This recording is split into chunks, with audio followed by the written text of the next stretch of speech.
জুলাই শহীদ দিবস উপলক্ষে বেগম রোকেয়া বিশ্ববিদ্যালয়ে ছাত্রদল, জামাত ও এনসিপি সহ বিভিন্ন রাজনৈতিক দল আলাদাভাবে শহীদ আবু সাঈদের প্রথম শাহাদাত বার্ষিকী পালন করেছে। আলোচনা সভায় যোগ দেন সরকারের দুই উপদেষ্টাও। আশ্বাস দেন জুলাই বিপ্লবে শহীদদের বিচার দ্রুত সময়ে শেষ করার। রংপুর থেকে জুয়েল আহমেদের রিপোর্ট, ক্যামেরায় ছিলেন শাহনেওয়াজ জনি। বিপ্লবের এই দিনে বেগম রোকেয়া বিশ্ববিদ্যালয়ের মঞ্চে জুলাই বিপ্লবের শহীদ যোদ্ধাদের স্বজনরা আর দর্শক সারিতে অতিথিরা। শহীদ আবু সাঈদের কবর জিয়ারত, শোক র্যালি ও আলোচনা সভার মধ্যে দিনটি স্মরণ করা হয়।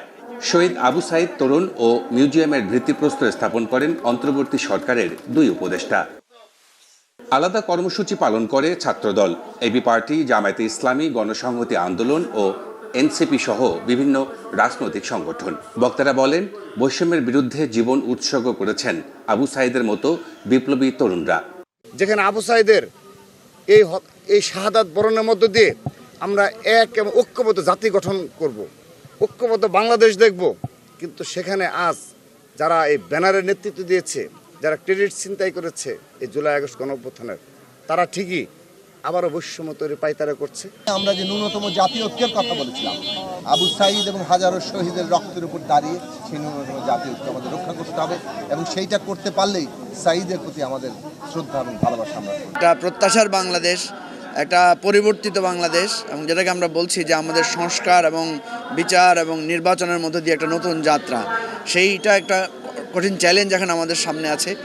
অন্তর্বর্তী সরকারের উপদেষ্টারা স্বৈরাচারী সরকারের সমালোচনা করেন। শহীদ আবু সাঈদের বিচার সারা পৃথিবীর কাছে গ্রহণযোগ্য করার আশ্বাস দেন ও রংপুরকে এগিয়ে নেয়ার প্রতিশ্রুতি দেন।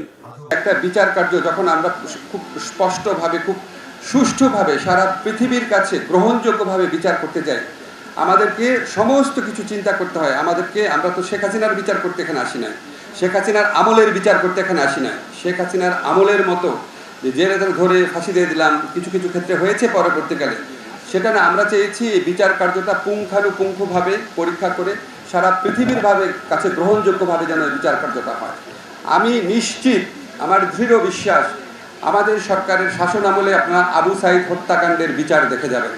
আমাদের বাহিনীগুলো সরকারের নির্দেশে মানুষের বুকে গুলি মারে, কিন্তু ভূমিদস্যুর বুকে মারে না, পাথর ব্যবসায়ীর বুকে গুলি মারে না, দুষ্টের বুকে ঘুষখোরের ব্যাপারে ব্যবস্থা গ্রহণ করে না।